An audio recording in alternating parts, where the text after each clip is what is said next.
welcome back to Drawing for Kids. To start off, let's go over what material you'll need.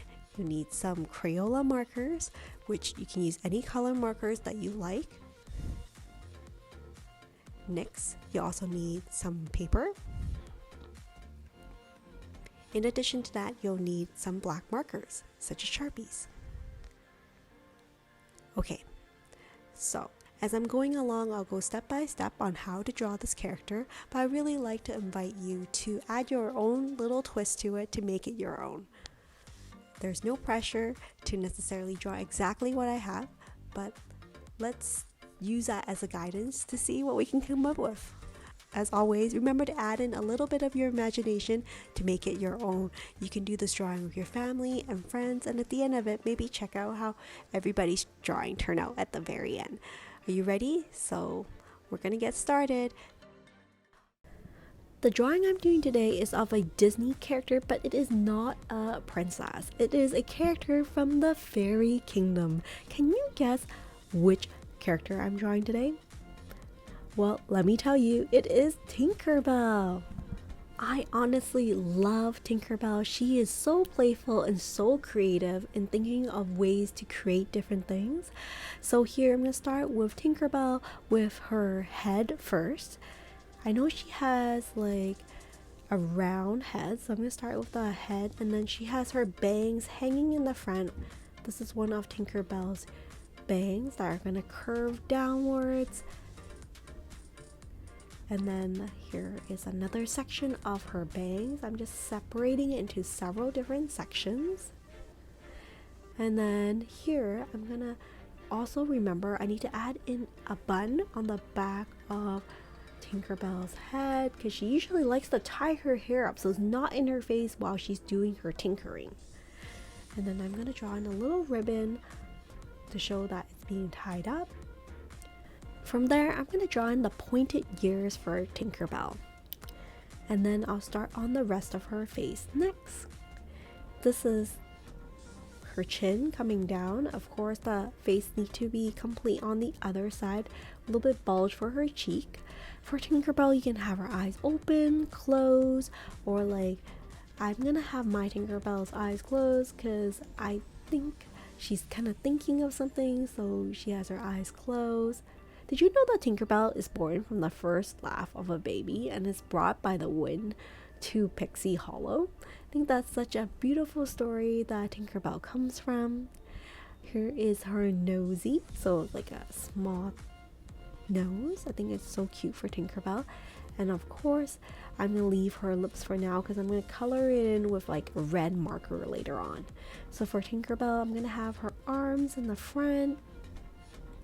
And then from there, debating about what Tinkerbell will be holding in her hand. I like to create a story for each of my artwork.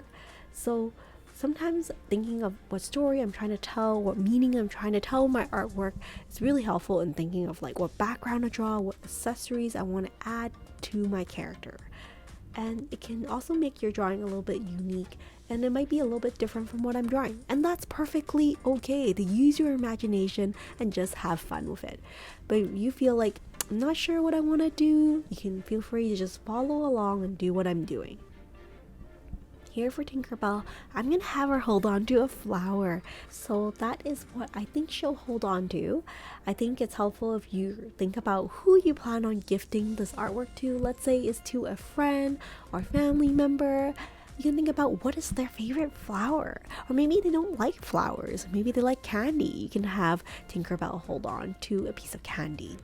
For her skirt, you can see like I'm doing these kind of leaf-like shape. They're not exactly round, but they're pointed at the end. And then her dress just connects on the bottom here. And then next, of course, I have to start working on Tinkerbell's legs. Actually, I'm running out of room on my piece of paper, so her legs are going to be a little bit smaller or shorter. Here are the white puffs that are on the tips of her shoes. I'm just going to add it on here. It's looking pretty cute so far. So you can see that my artwork is not always perfect. I try and I practice. Sometimes I might have to redo it if it doesn't work out, and that might happen to you as well. It's okay if it doesn't look exactly the same. For example, if I was to do this drawing again, I think I'll probably draw Tinkerbell higher up on the page so there's more rooms for her legs. But with that said, art takes practice for it to look good, so I think don't hesitate to try doing this drawing again. Here is the wings, the fairy wings for Tinkerbell. See there. Of course, I need wings on both sides. I think it'll be really fun to draw in the designs for the wings later on. But for now, I think I'm almost done for the outline for Tinkerbell. And of course, I need to start coloring in my Tinkerbell. I like to get my colors ready and deciding what color scheme or what color combinations I plan on using before I get started. It's kind of like cooking. When you cook, you want to get all your materials ready before starting cooking. So I'm going to start with coloring Tinkerbell's hair yellow. Of course, I need a light apricot to color in her skin, and maybe a green for her dress, and maybe a blue, a baby blue color for her wings. What do you think? So here I'm trying my best to color in within the lines and making sure I kind of fill in any gaps in between. Next, I'm going to make sure that I color in her dress. I'm going to use this lime green that I have. Of course, you may not have this color. Feel free to use other shades of green as well.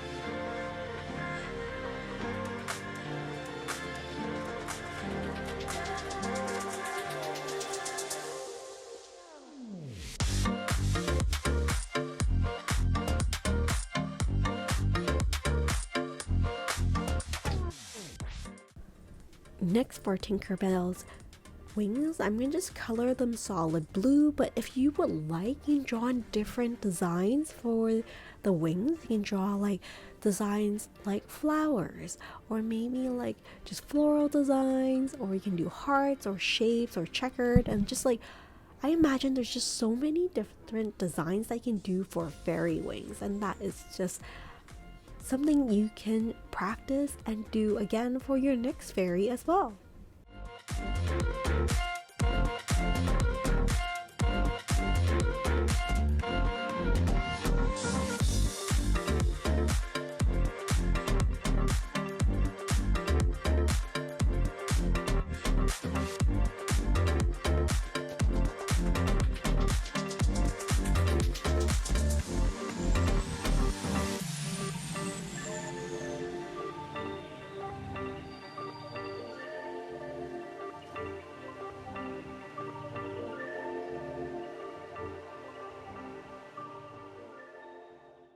Using a different shade of green, like a darker color, I'm just going to color in the rest on the lower layer of our dress. From here, if you like, you can use other colors, like you can use apricot, lilac, or pink. You can use all types of colors that you like. You don't necessarily need to copy exactly what colors I have here.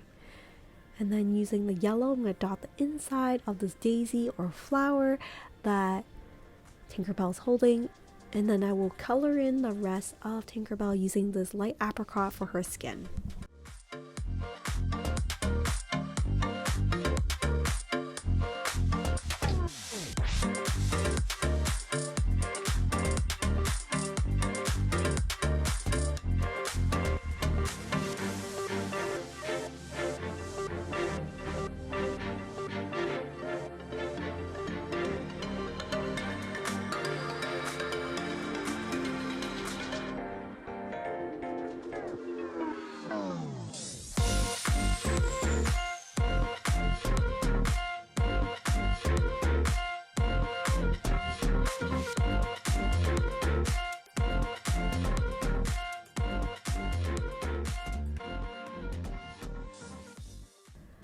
For Tinkerbell, I also want to draw in her lips, so I'm going to use a red marker to draw in a little smile for her lips. And that's about it for my Tinkerbell today. Thank you so much for joining me on the step-by-step video of Tinkerbell. Here's a closer look at the artwork. Well, that's it for now. I hope you enjoyed this drawing. Maybe I'll see you in future videos. Take care and stay creative, everyone. Bye for now.